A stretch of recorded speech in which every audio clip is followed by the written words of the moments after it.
Ms. Angelina Leote, Vice Chairperson. Attorney Dana Jaramillo, Ms. Josephine Pierre, regular members attending Value 2. And Engineer Elvis Medalla, provisional member attending Value 2. On the part of the observers, we have Ms. Perna Cablato and Rita from NACA, Ms. Veronica Rivera from COA, and Ms. Susan Rivera from BACC. Likewise, we have in attendance head and members of the technical working group, head and members of the BAC Secretariat. On the part of the prospective leaders, we have representatives from Great Swiss Metal Builders Corporation, Codus Pierce, and MRD Construction Corporation.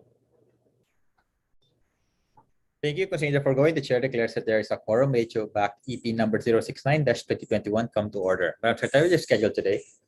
We have 3 items in our agenda, Mr. Chair. Number 1 is the approval of minutes of the previous BAC meetings, HO-BAC-EP number 066 and 067-2021, both dated 20 October 2021. Letter B is HO-BAC-EP number 068-2021, dated 21 October 2021.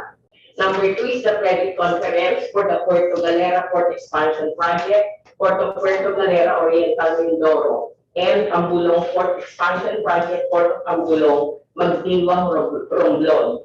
Number 3 in the agenda is the bid evaluation report for the construction of gate complex, Port of Cagayan de Oro, Misamis Oriental, construction of breakwater, Port of Abra de Ido, Occidental Mindoro, and construction of wharf and port operational area with continuous Rororam, Port of Catalpacan, Loon, Bohol.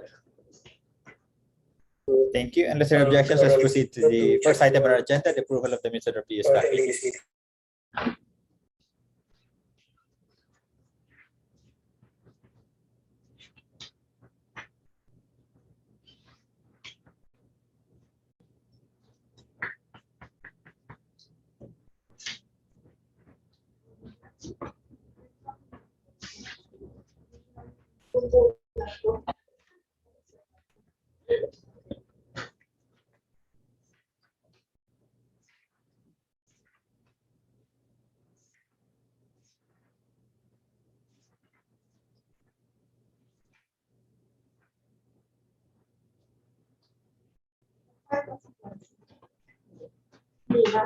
Ano siya?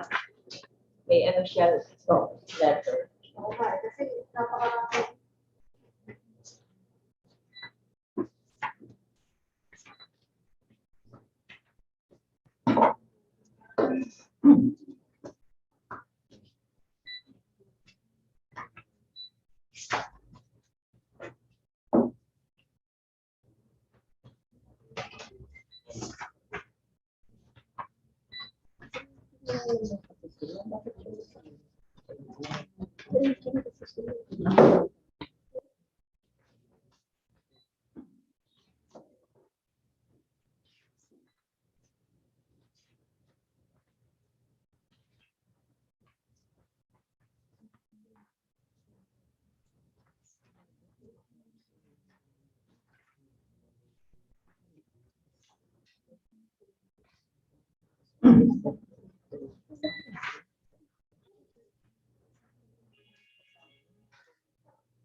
Mr. Chair, I move for the approval of the minutes of the previous BAC meetings.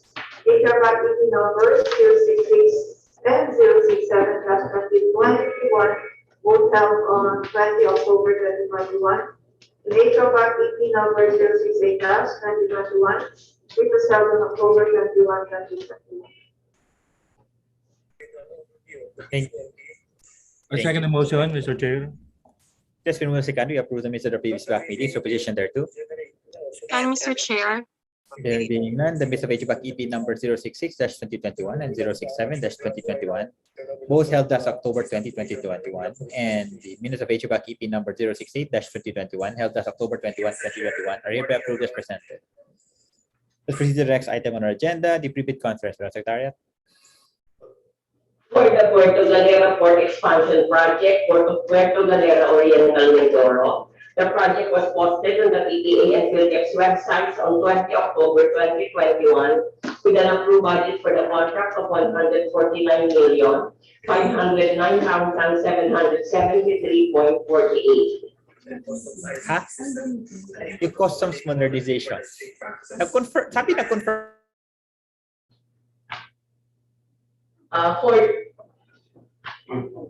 For the Puerto Galera project, we have two prospective bidders. Number one is Great Swiss Metal Builders Corporation, represented by Ms. Emily Godoy. Okay, is the representative?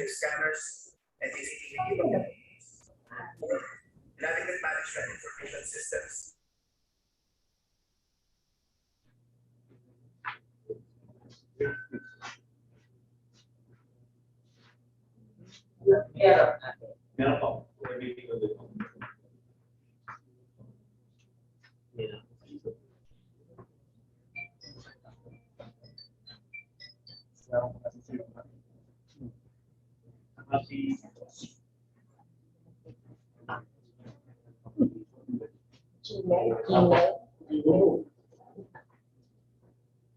Wala yung siya.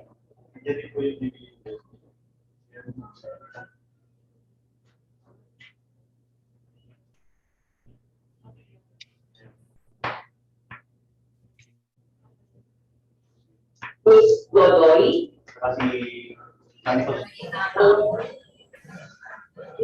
Gmail. Hello ma'am, good morning po.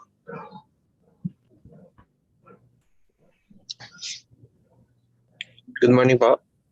Good morning po. Do you have any questions or clarifications regarding the project? No questions, ma'am. Thank you.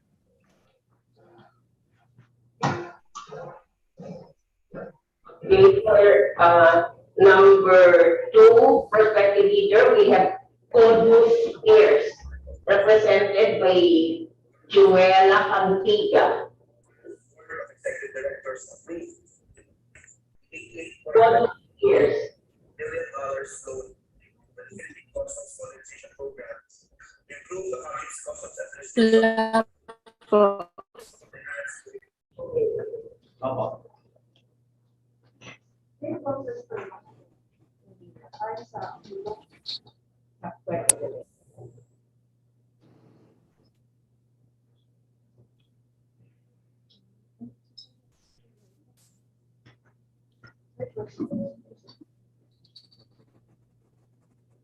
Miss Cantiga. yes, sorry, medyo choppy kasi ma'am.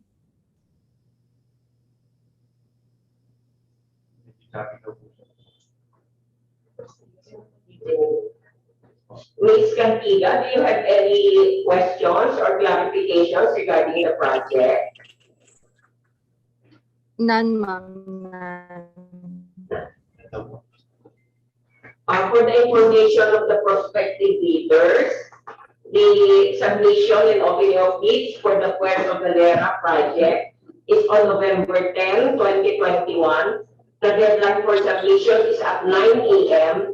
The opening of bids is at 10 a.m. November 10, 2021.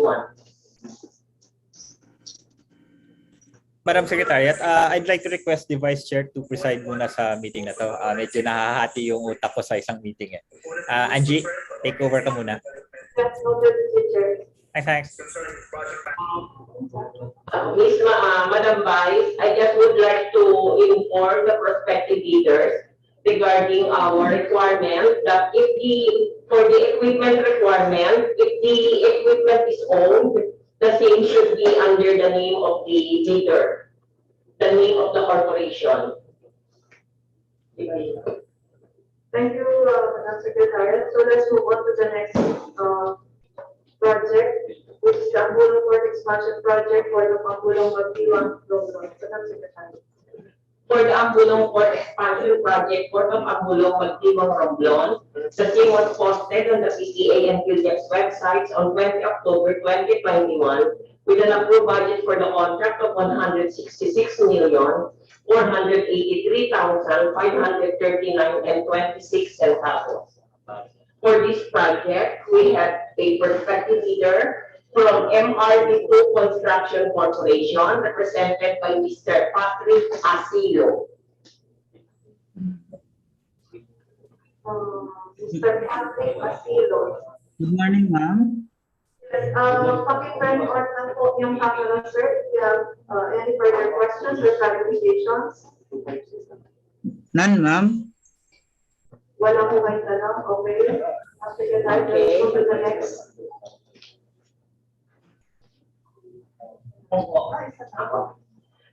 For the information of the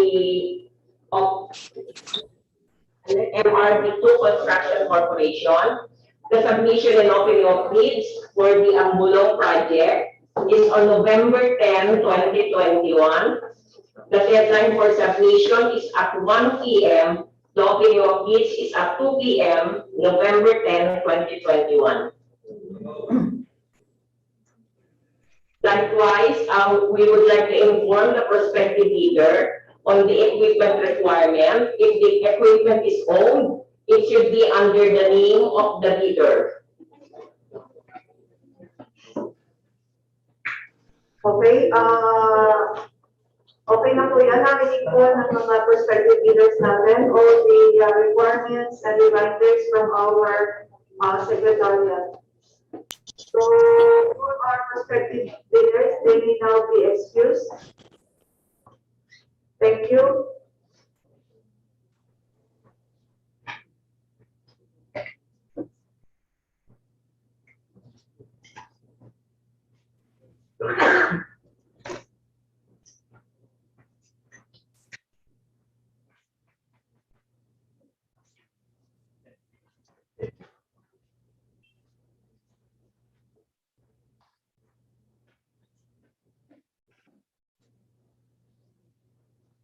Okay na, okay.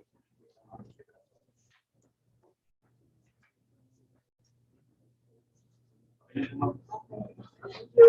So let's proceed to the next item of the agenda, which is the bid evaluation report for 3 projects. So PWD, please proceed. Good morning, Madam Vice. Good morning to everyone. Bid evaluation report on the construction of gate complex Port of Cagayan de Oro, Misamis Oriental. LFP MOC number 031-2021. The scope for the general expenses, proposed gate complex, reimbursable items. The approved budget for the contract is 55,144,384.64 centavos. In response to the invitation to bid, only one bidder secured the bid documents, and here's the George Construction Corporation. The lone bidder dropped the technical and financial envelopes in the bid box located at the back office, 5th floor, prepaid corporate building, 25 Drive, South Harbor, Area, Manila, before the deadline of 9 a.m. and on October 20, 2021. The first envelope of the loan bidder was opened and checked by the bank members to determine the contractor's compliance with the certificate of registration and membership, the cab license, special cab license, joint ventures, and etc. After due evaluation by the bank and a motion to repay and properties accorded, the George Construction Corporation was found to have fully complied with the requirements of the first envelope. After the first envelope was opened and verified as to completeness, the second envelope of the Doors Construction Corporation was opened. The documentary requirements were checked and the bid prices were read by the chairman and then recorded. The loan bidder was able to comply with the documentary requirements of the second envelope. As a first step to determine the correct calculated bid, detailed evaluation of the bid was undertaken. The bid offer of the Doors Construction Corporation conformed to the required items specified in the bill of quantities of the bid proposal. Modifications were found in the bid proposal of the bidder. Non-technical or computational error, as well as variances between the total bid prices and extended unit bid prices were found on the bid proposal of the Doors Construction Corporation. Pursuant to Rule 9, Section 32 of the 2016 revised IRR of RA number 9184, and based on the result of the bid evaluation, which was found to be in order, the TWG recommends to declare the Doors Construction Corporation at its calculated bid price of 54,761,684 and 64 over 100 pesos as the single calculated bidder, and non-cost qualification we conducted on the said bidding. That's all, Madam Chair.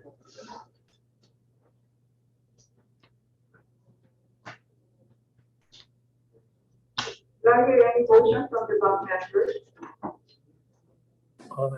Madam Chair, move to adopt the bid evaluation report prepared by the TWG on the construction of gate complex, Port of Cagayan de Oro, Misamis Oriental, recommending to declare Doors Construction Corporation at its calculated bid price of 54,761,684 pesos and 64 centavos as a single calculated bidder, and that post qualification be conducted on said bidder. Madam Chair. Second The motion, Ms. Vice Chair. It has been moved and seconded on the recommendation of the technical working group by the position None, Madam Vice.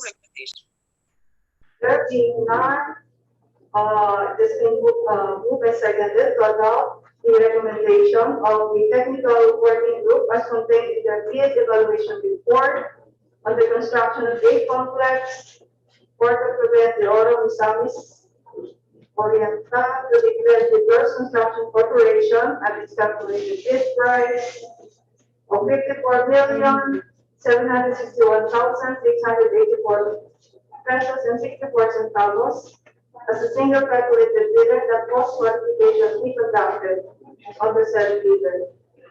Let's move to the next project, construction of breakwater port of the Ilog Occidental. Madam Vice, I just would like to inform the committee that during the opening of bids for the Abra de Ilog project, Consing Construction Corporation was declared failed, and they signified their intention to file a request for consideration.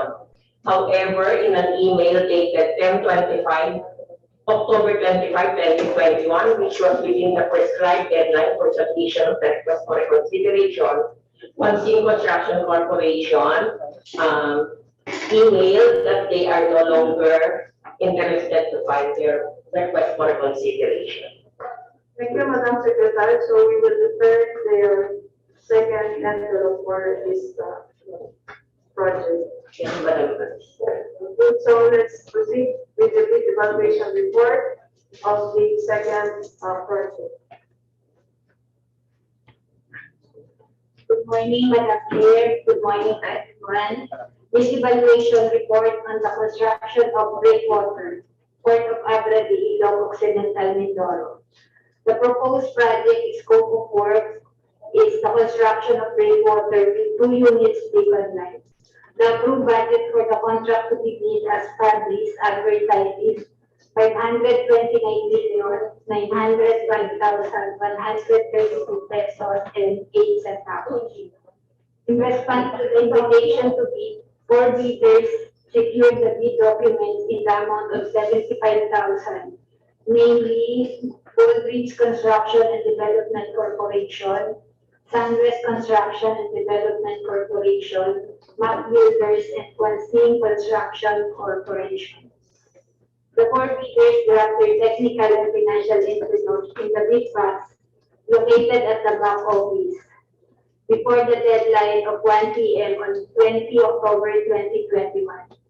Opening of bids was held on 20 October 2021 at 2 p.m. After due evaluation by the bank and a motion duly made and properly seconded, 3 bidders were found to have fully complied with the requirements of the first envelope, namely Goldreach Construction and Development Corporation, Sunwest Construction and Development Corporation, and Map Builders. Quansing Construction Corporation was declared failed by the bank with the requirements of the first envelope for failure to comply with the requirements for the experience record, single largest completed contract, personnel, and equipment. Quansing Construction Corporation signified their intention to submit letter of reconsideration, hence their second envelope was retained. However, per email dated 25 October 2021, addressed to Bank Secretariat, Quansing Construction Corporation informed that they will not file motion for consideration. The bid offer of the 3 bidders conformed to the required items specified in the bill of quantities of the bid proposal. No deviations were found in the bid proposal of the bidders. Arithmetical or computational errors, as well as variances between total bid prices and extended unit bid prices, were found on the bid proposal of Sunwest Construction and Development Corporation. However, the ranking of the total calculated bid prices were not affected. Pursuant to Rule 9, Section 32 of the 2016 Revised IRR of Republic Act 9184, and based on the result of the bid evaluation, which was found to be in order, the TWD recommend to declare Goldreach Construction and Development Corporation at its calculated bid price of 525,888,678 pesos as the lowest calculated bidder, and that cost qualification be conducted on the said bidder.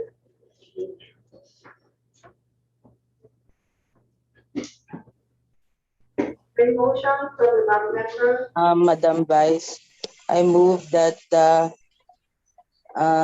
TWG recommendation as contained in its bid evaluation report, stating among others that Goldreach Construction and Development Corporation at its calculated bid price of 525,888,678 pesos as the lowest calculated bidder, that the post qualification be conducted by the said bidder be adopted by the committee. Second, Madam Chair. Has been moved and seconded to adopt the recommendation of the TWG and position thereto. None, Madam Chair. Concerns from various agencies. There being none, we're adopting the recommendation of the technical working group as contained in their bid evaluation report on the construction of breakwater port of Abra de Ilo, Occidental Mindoro, declaring Goldreach Construction Development Corporation at its calculated bid price of 525,888,678 pesos as the lowest calculated bidder, that post qualification be conducted on the said bidder. Let's move to the next project, the structure of work and port operation area with continuous road around Port of Patagpakan, Loon, Bohol. Good morning, Madam Vice Chair, and good morning, everyone.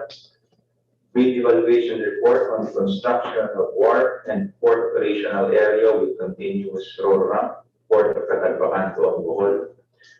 The scope of work are as follows: general expenses, construction of port operational area, and construction of RC work. The approved budget for the contract with bid as published advertised is 307,773 pesos and 87 centavos. In response to the invitation to bid, 6 bidders secured the bid documents in the amount of 50,000, namely HG Construction and Development Corporation, Edgorea Construction Incorporated, Sunwest Construction and Development Corporation, Mamsar Construction Industrial Corporation, WSH Construction and Development Corporation, and BAC Builders. The 6 bidders from the technical and financial envelopes in the bid box together the back office of the EPA Hardware Building before the deadline of 9 a.m. on 21 October 2021. Opening of bids was held on 21 October 2021 at 10 a.m. Function room 8 at the EPA Corporate Building. The first envelopes of the 6 bidders were opened and checked by the BAC members, determining contractors compliance with required documents, such as QGS, etc. After due evaluation by the BAC motion, duly made and properly seconded, only 4 bidders were found to have fully complied with the requirements of the first envelope. They are namely Edgorea Construction Incorporated, Sunwest Construction Development Corporation, Mamsar Construction Industrial Corporation, and BAC Builders.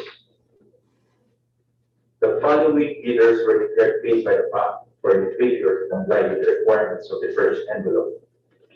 WSH Construction Development Corporation submitted a proof of ownership under the name of Willie T. Go for the equipment truck hammer. WSH Construction Development Corporation did not signify their intention to file a request for reconsideration.